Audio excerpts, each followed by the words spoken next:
शिवानी और आप देख रहे हैं बीजापुर एक्सप्रेस। चलते हैं खबरों की ओर। ವಿಫಲವಾಗಿರುವ ರಾಜ್ಯ ಕಾಂಗ್ರೆಸ್ ಸರ್ಕಾರಕ್ಕೆ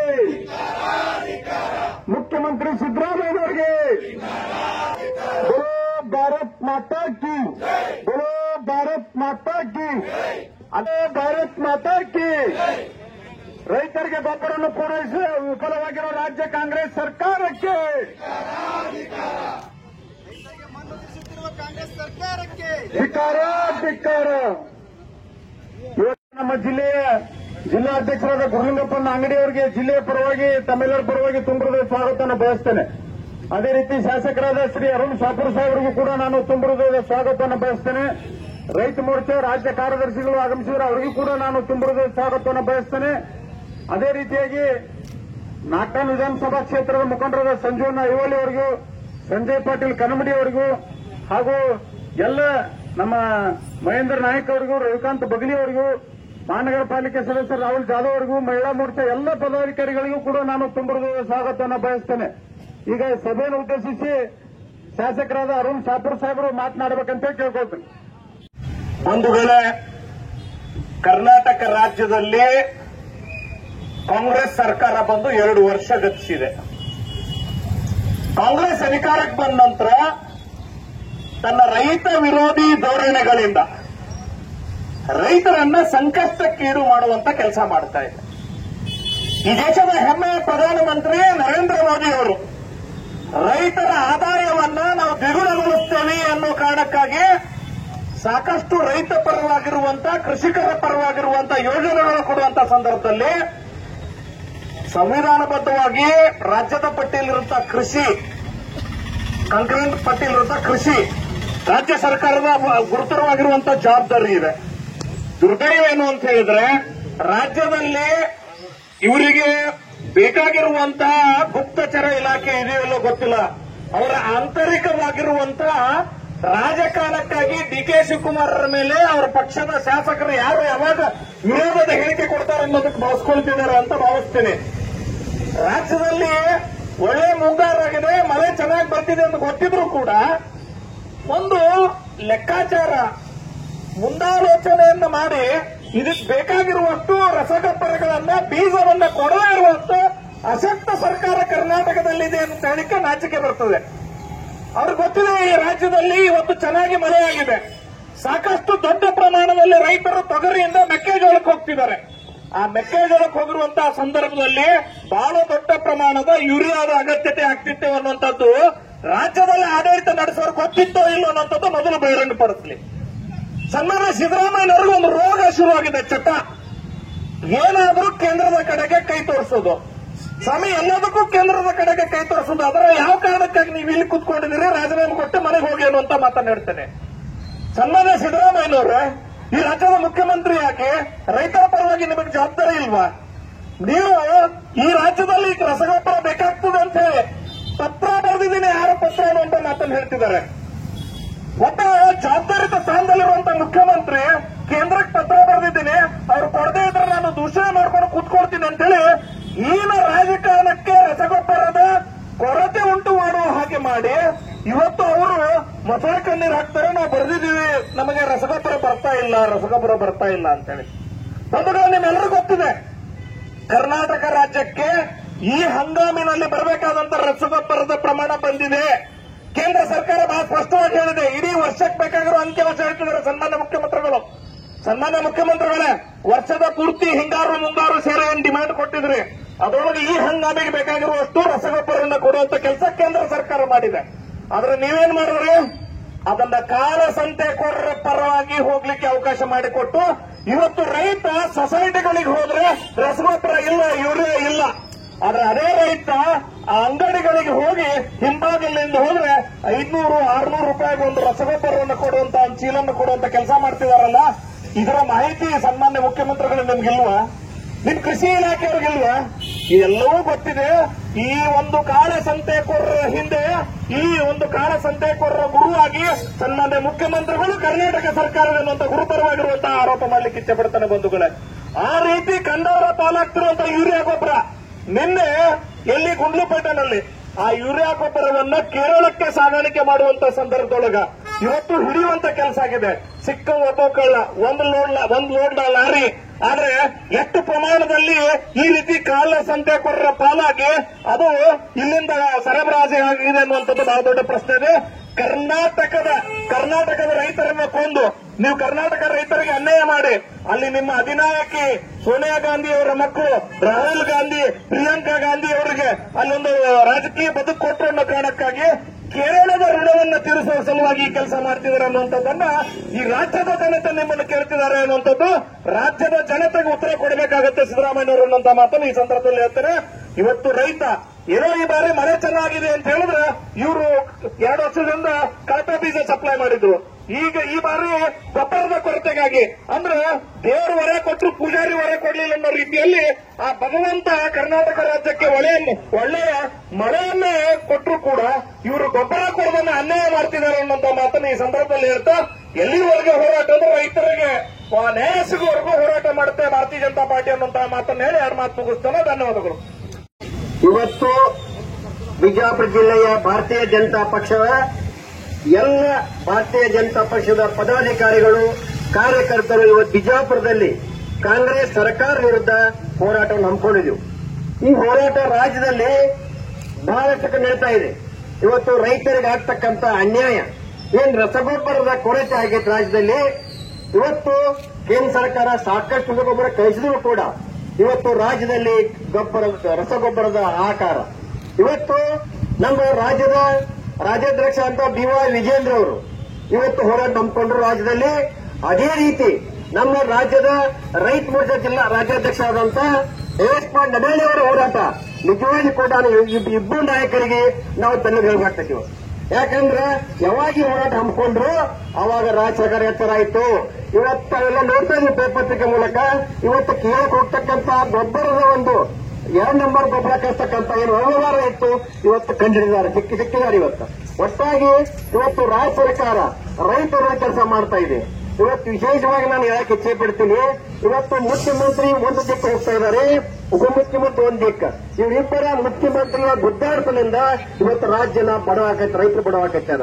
ಇವತ್ತು ನಾವು ಒತ್ತಾಯ ಮಾಡ್ತಾ ಇದ್ದೀನಿ, ಯಾವ ಸಾರಿಗೆ ಸಚಿವರು ರಾಮಲಿಂಗಾರೆಡ್ಡಿ ಅವರು ಇವತ್ತು ಸಾರಿಗೆ ಜವಾಬ್ದಾರಿಯನ್ನು ಹೊತ್ತು ಇವತ್ತು ಆ ಸಾರಿಗೆ ಇಲಾಖೆ ಕೆಲಸ ಮಾಡತಕ್ಕಂತ ನೌಕರಿಗೆ ನ್ಯಾಯ ಕೊಡಬೇಕು, ಇವತ್ತು ಆ ಪ್ರಯಾಣಿಕರಿಗೆ ನ್ಯಾಯ ಕೊಡಬೇಕಂತಕ್ಕಂಥ ಒಂದು ಜವಾಬ್ದಾರಿ ಕೊಟ್ಟು ಅಧಿಕಾರವನ್ನು ಸ್ವೀಕಾರ ಮಾಡಿದಂತ ಏನ್ ಲಿಂಗಾರೆಡ್ಡಿ ಅವರೇ ಒತ್ತಾಯ ಮಾಡ್ತೀನಿ, ನೀವು ರಾಜೀನಾಮೆ ಕೊಟ್ಟು ಮನೆಗೆ ಹೋಗ್ರಿ.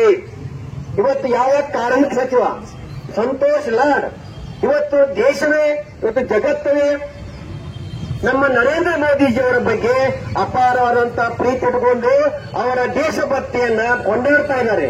ಆದ್ರೆ ಈ ಮನುಷ್ಯ ಒಂದು ಚೋಟಿಲ್ಲ, ಇವು ಮಾತನಾಡ್ತಕ್ಕಂಥ ಮಾತ ಮೂಲ ಎತ್ತರ.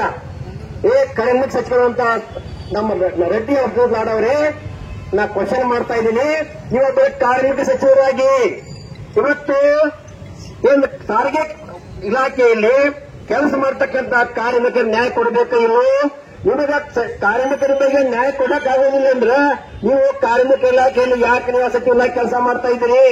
ಮೊದಲು ರಾಜೀನಾಮೆ ಕೊಡುವಂತಕ್ಕಂಥ ಒತ್ತಾಯವನ್ನು ಮಾಡಿ ಇವತ್ತು ನಾವು ರಾಷ್ಟ್ರಪತಿ ಕೂಡ ಮನವಿ ಮಾಡಕೈತಿ.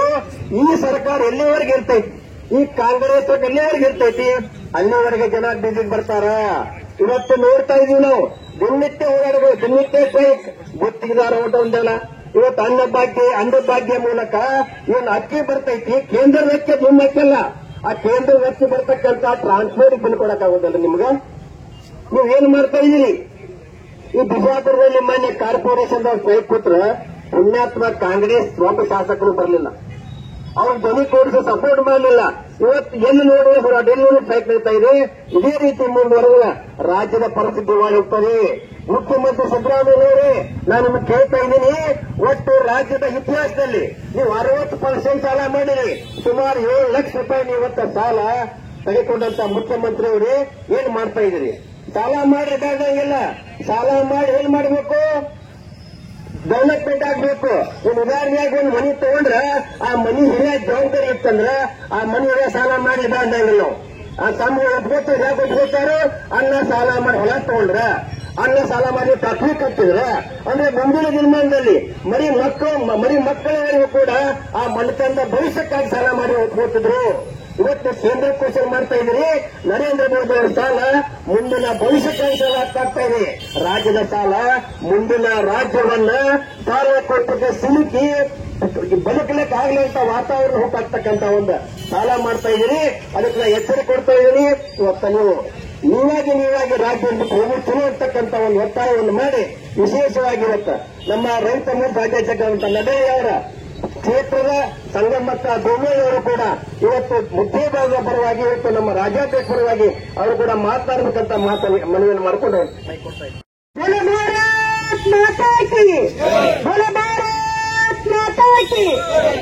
ಇವತ್ತು ವಿಜಯಪುರ ಜಿಲ್ಲೆಯಲ್ಲಿ ರೈತರ ಪರವಾಗಿ ರೈತ ಮೋರ್ಚಾದಿಂದ ನಾವೇನ ಒಂದು ಹೋರಾಟವನ್ನು ಹಮ್ಮಿಕೊಂಡಿದ್ದೀವಿ. ಈ ಹೋರಾಟದಲ್ಲಿ ಭಾಗವಹಿಸಿದಂತ ಜಿಲ್ಲಾ ಅಧ್ಯಕ್ಷರು ಅರುಣ್ ಶಾಪೂರಣ್ಣವರು ಎಲ್ಲರ ಆದಿಯಾಗಿ ಎಲ್ಲರಿಗೂ ಧನ್ಯವಾದವನ್ನು ತಿಳಿಸುತ್ತಾ, ಇವತ್ತು ನಮ್ಮ ರಾಜ್ಯ ಸರ್ಕಾರ ಹೇಗಿದೆ ಅಂದ್ರೆ ಬಿಟ್ಟಿ ಭಾಗ್ಯಗಳನ್ನ ಕೊಟ್ಟು ಹೆಣ್ಣು ಮಕ್ಕಳನ್ನ ಅಡ್ಡಾಡ್ಸಕ್ ಹಚ್ಚಿ ಇವತ್ತು ರೈತರನ್ನ ತುಳಿಯುವಂತ ಕೆಲಸ ಮಾಡ್ತದೆ. ನಾಚಿಕೆಗೇಡು ಸರ್ಕಾರ ಇದು. ಯಾಕಂತಂದ್ರೆ ಇವತ್ತು ರೈತ ಇಲ್ಲ ಅಂತಂದ್ರೆ ನಾವು ಏನು ಮಣ್ಣು ತಿಂದು ಬದುಕಕ್ಕಾಗುತ್ತಾ?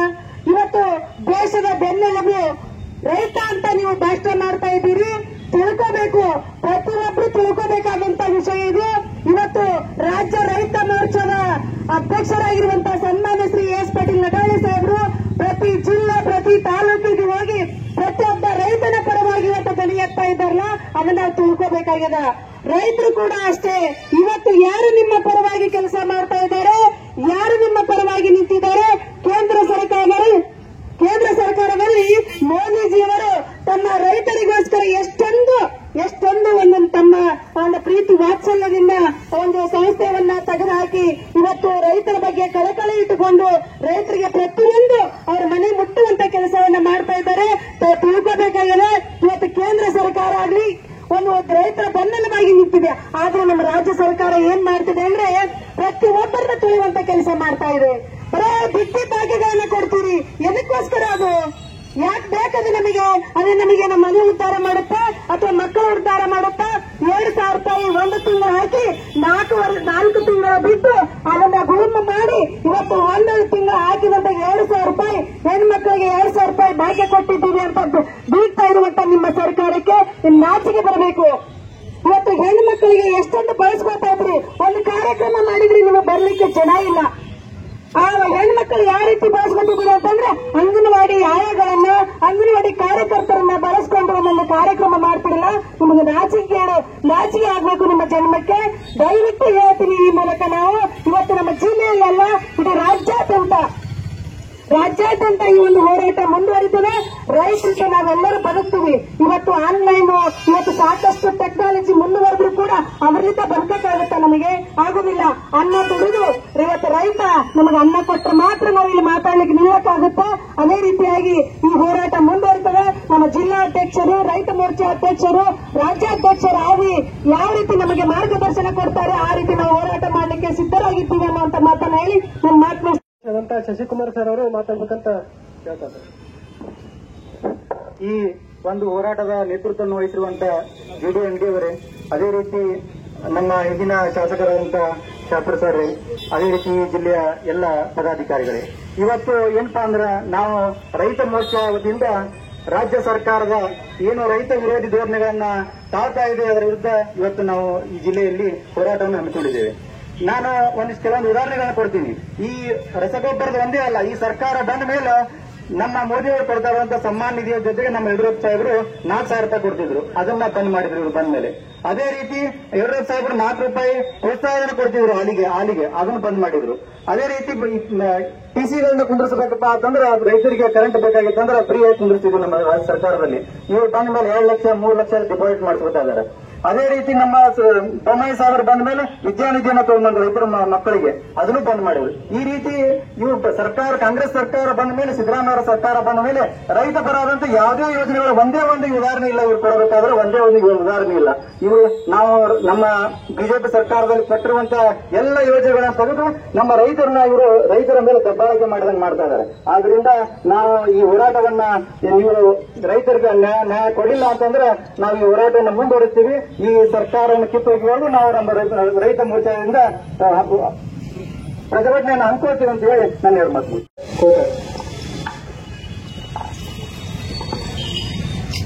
ನಮ್ಮ ರಾಜ್ಯ ಭಾರತೀಯ ಜನತಾ ಪಕ್ಷದ ರೈತ ಸಂಘದ ಪರವಾಗಿ ಹೋರಾಟ ಹಮ್ಮಿಕೊಂಡಿದ್ದೇವೆ. ಈ ಹೋರಾಟದಲ್ಲಿ ನಮ್ಮ ಜಿಲ್ಲಾಧ್ಯಕ್ಷರಂತ ಜಿಡಿ ಅಂಗಡಿಯವರೇ, ಆರ್.ಎಂ. ಶಾಪುರಣ್ಣವರೇ ಹಾಗೂ ಎಲ್ಲ ಪದಾಧಿಕಾರಿಗಳೇ, ಎಲ್ಲ ಕಾರ್ಯಕರ್ತರೇ, ಬಂಧುಗಳೇ, ನಮಗೆಲ್ಲ ಗೊತ್ತಿರ್ಬೋದು ಈ ಕಾಂಗ್ರೆಸ್ ಸರ್ಕಾರ ಏನಪ್ಪಾ ಅಂತಂದ್ರೆ ರೈತರ ಮೇಲೆ ಯಾಕೆ ಇಟ್ಸೈತೆ ನನಗೆ ಗೊತ್ತಿಲ್ಲ. ಯಾಕಂದ್ರೆ ಇಲ್ಲಿಂದ ಬಿಜಾಪುರದಲ್ಲಿ ಕೃಷ್ಣ ನಡೆಯಪ್ಪಂದು ಏನೋ ಪಾದಯಾತ್ರೆ ಮಾಡಿದ್ರು. ವರ್ಷ 10,000 ಕೋಟಿ ರೂಪಾಯಿ ಕೃಷ್ಣ ಅಂದ್ರೆ 524 ಏನು ಆಲಮಟ್ಟ ಅಣೆಕಟ್ಟು ಎತ್ತರಿಸೋದದ ಅದ್ರ ಸಲ ಕೊಡ್ತೀವತ್ತಂದು ಹೇಳಿದ್ರು. ಅದು ಅಂತರೂ ದುರಿದ ಮಾತಾದ್ರು, ಹೆಸರು ಸುತ್ತ ಎತ್ತಲಕ್ ತಯಾರಿಲ್ಲ. ಏನಾರಪ್ಪ ಅಂದ್ರೆ ಕೇಂದ್ರದ ಕಡೆ ಬಟ್ ಮಾಡಿ ತೋರಿಸ್ತಾರೆ. ಅಂತ ಒಂದು ಪರಿಸ್ಥಿತಿ ಇವತ್ ನೋಡ್ರಿ ಎಷ್ಟು ಚಂದ ಮಳೆ ಆಗ್ಯದ, ಎಲ್ಲಾ ಬೆಳೆ ಬರ್ತಾವ, ರಸಗೊಬ್ಬರ ಕೊರತೆ ಆಗ್ಬಿಟ್ಟದ. ಅರ್ಧ ಸುತ್ತ ನಿಲ್ಲಿಸೋಕ್ ಸಾಧ್ಯ ಇಲ್ಲ. ಅಂದ್ರೆ ಇದೀಗ ತಾನೇ ನಮ್ಮ ಶಶಿಕುಮಾರ್ ಅವರು ಹೇಳಿದ್ರು, ನಮ್ಮ ಅಕ್ಕವರು ಇನ್ನ ಇದು ಬಹಳ ಸಾಕಷ್ಟು ಯೋಜನೆಗಳನ್ನು ಏನು ನಮ್ಮ ಕೇಂದ್ರ ಸರ್ಕಾರದಿಂದ ಕೊಡ್ತಿದ್ರು, ನಮ್ಮ ರಾಜ್ಯ ಸರ್ಕಾರ ಹಿಂದೆ ಯಡಿಯೂರಪ್ಪನವರು ಮುಖ್ಯಮಂತ್ರಿ ಇದ್ದಾಗ ಕೊಟ್ಟಿದ್ರು, ಎಲ್ಲ ಬಂದ್ ಮಾಡ್ಬಿಟ್ರು. ಇಂಥ ಒಂದು ಆಘಾತಕಾರಿ. ಯಾಕಂದ್ರೆ ಸ್ವಲ್ಪ ದಿನ ಆದ್ಮೇಲೆ ಈಗ ನೋಡ್ರಿ ಮೊನ್ನೆ ಕೆಎಸ್ಆರ್ಟಿಸಿ ಸಾರಿಗೆ ನೌಕರರಿಗೆ ಅದಕ್ಕೆ ಅವರು ಬಿಟ್ಟಿ ಭಾಗ್ಯ ಉಪಯೋಗಿಸ್ಕೊಳ್ತಾರೆ. ಅವ್ರಿಗೆ ಸಂಬಳ, ಅವ್ರಿಗೇನು ವೇತನ ಅದ, ಹೆಚ್ಚುವರಿ ವೇತನ ಸುತ್ತ ಕೊಡಾಕ್ತಾ ಇರಲಿಲ್ಲ. ಅವರು ಸುತ್ತ ಬಿದ್ದಿಗಿಳಿದಾರೆ. ಇವತ್ತೆಲ್ಲ ಇಡೀ ಜನ ದಂಗೆ ಎದ್ದು ಬಿಡ್ತಾವೆ ಇವತ್ತು ದಿವಸನೇ ಕಾಂಗ್ರೆಸ್ ಸರ್ಕಾರ ವಿರುದ್ಧ. ಇಂಥ ಒಂದು ಪರಿಸ್ಥಿತಿ ನಿರ್ಮಾಣ ಆಗ್ಯದ. ಈ ಒಂದು ರೈತರ ರಸಗೊಬ್ಬರ ಸಲುವಾಗಿ ನಾವು ಪ್ರತಿಭಟನೆ ಜಿಲ್ಲಾ ಅಷ್ಟೇ ಅಲ್ಲ ರಾಜ್ಯ ತುಂಬಾ ಮಾಡ್ತಾ ಇದ್ದೇವೆ. ಅದಕ್ಕೆ ಕಮ್ಮಿ ಬಿದ್ದಪ್ಪ ಅಂತಂದ್ರೆ ಇನ್ನೂ ಹೆಚ್ಚಿಗೆ ಹೋರಾಟ ಮಾಡ್ತೇವೆ. ರೈತರಿಗೆ ರಸಗೊಬ್ಬರ ಪೂರೈಕೆ ಮಾಡುವಂತ ಕೆಲಸ ತಾವು ಮಾಡ್ಬೇಕಂತಂದು ಅವರಲ್ಲಿ ಕೇಳ್ಕೊತೇವೆ. ಉಗ್ರವಾದ ಅವರಿಗೆ ಎಚ್ಚರಿಕೆಯನ್ನು ಕೊಡ್ತೀನಿ ನಾನು. ಯಾಕಂದ್ರೆ ಪ್ರತಿಯೊಂದು ರೈತರಿಗೆ ತೊಂದರೆ ಆಗುವಂತ ಕೆಲಸ ಮಾಡ್ಕೊತ ಬಂದಾರೆ. ಇವತ್ತು ನೋಡಿದ್ರು ಬರೀ ರೈತರಿಗೆ ತೊಂದರೆ ಅದು. ಇವತ್ತು ನಮ್ಗೆಲ್ಲ ಈ ರೀತಿಯಲ್ಲಿ ಸಾಕಷ್ಟು ಹಿರಿಯರು ಮಾತನಾಡ್ಯಾರ. ಇನ್ನ ಉಗ್ರ ಸ್ವರೂಪದ ತೋರ್ತಿರೋದು ಹೋರಾಟ. ಇದು ಒಂದೇ ಹೋರಾಟ ಅಲ್ಲ. ಕಾಂಗ್ರೆಸ್ ಸರ್ಕಾರ ಪ್ರತಿಯೊಂದು ಏನು ನಮ್ಮ ಸಾಮಾನ್ಯ ಜನರಿಗೆ ಸಿಲುಕುವಂತ ಪ್ರತಿಯೊಂದು ಈ ಬಿಟ್ಟಿ ಭಾಗ್ಯ ಬಿಟ್ರೆ ಏನು ನಮ್ಮ ಕೇಂದ್ರ ಸರ್ಕಾರ ಕೊಡ್ತದ ಅದನ್ನು ಸುತ್ತ ಕಟ್ ಮಾಡುವಂತ ಒಂದು ಕೆಲಸ ನಡೆಸದ. ಅದಕ್ಕೆ ಅದ್ರ ವಿರುದ್ಧ ಹೋರಾಟ ಮಾಡುವಂತ ಕೆಲಸ ನಾವು ಬರುವಂತ ದಿನಗಳಲ್ಲಿ ಉಗ್ರವಾದ ಹೋರಾಟವನ್ನ ನಾವು ಮಾಡ್ತೇವೆ. ರೈತರಿಗೆ ಏನಾದ್ರೂ ನೀವು ರಸಗೊಬ್ಬರ ಪೂರೈಸಲಿಲ್ಲಪ್ಪ ಅಂದ್ರೆ ಇದ ಬೀದಿ ಹೇಳುದು. ಯಾಕಂದ್ರೆ ಈ ಸರ್ಕಾರ ಹಂಗೆ ಕೇಳಿದಿಲ್ಲ. ನಾವು ಬರೀ ಹಿಂಗೆ ಹೋರಾಟ ಮಾಡಿದೇವಪ್ಪ ಅಂತಂದ್ರೆ ಈಗ ರಸ್ತಾ ಬಂದ್ ಮಾಡಿ ಬೆಂಕಿ ಹಚ್ಚಿ ಕಲ್ಲು ಹೋರಾಟ ಸುತ್ತೆ ನಡೀತದೆ ಅಂತ ಮಾತನ್ನ ಈ ಸಂದರ್ಭದಲ್ಲಿ ಹೇಳಿ ನನ್ನ ಮಾತು